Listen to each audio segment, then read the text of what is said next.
دايما تسالوني انت حاطه ايه على بشرتك، استخدمتي ايه قبل الفاونديشن، استخدمتي ايه قبل الكونسيلر، حطيتي ايه على وشك عملك الجلو ده. النهارده جاي اكلمكم عن اكتر منتج بتسال عليه كل ما احطه على بشرتي، وهو الجلو ميكسر ده بتاع شي جلام. ده شكله والدرجه اللي انا بستخدمها اسمها فير نيوترال رقم 1. اوريدي انا مستخدماه تحت الميك اب النهارده، وطبعا هتلاقوا اللوك ده موجود على القناه.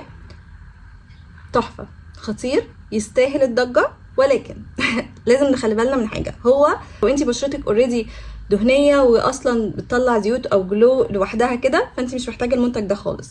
المنتج ده معمول عشان الناس اللي بتحب الشكل الجلوي الاوفر، تمام، لان هو الجلو بتاعه قوي جدا.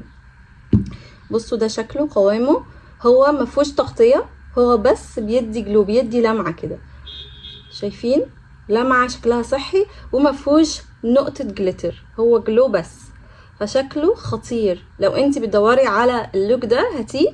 هو طبعا هيبقى شكله حلو من غير ميك اب لو حطيتيه، ولكن استخدمي منه نقطه واحده، لانه زي ما شايفين كده لو حطيتيه على الاماكن مثلا هنا او كده ممكن يبان ان بشرتك عرقانه او مزيته. حاجه كمان تخلي بالك منها، وهو انه لو ثبتيه باودر الجلو ده مش هيبان قوي. لو ثبتيه باودر قويه مات مثلا ماتيفاينج باودر، فالجلو مش هيبان قوي.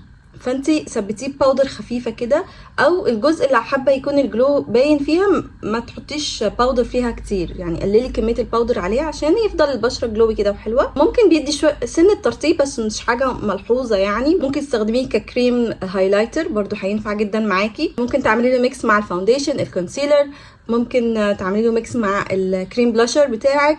كميته طبعا كبيره جدا فتحفه. وزي ما قلت المميزات اللي فيه، اكتر حاجه مميزه عجباني فيه ان هو مفهوش نقطه جليتر، فانت تقدري تستخدميه هيبان كأن انت فعلا بشرتك بتنور كده من جواها. تمام، وبس ده كان كده ريفيو سريع عن المنتج ده. انا حبيته، حاسه ان هو من الحاجات اللي هتبقى اساسيه خلاص عندي، لان انا بحب الشكل الجلوي ده جدا جدا في الميك اب. وبس ما تنسوش لو عجبكم الريفيو تعملوا لي لايك وشير كمان مع اصحابكم، واكتبوا لي بقى تحت في الكومنت حابين ريفيو عن ايه تاني، واشوفكم ان شاء الله في فيديو جاي.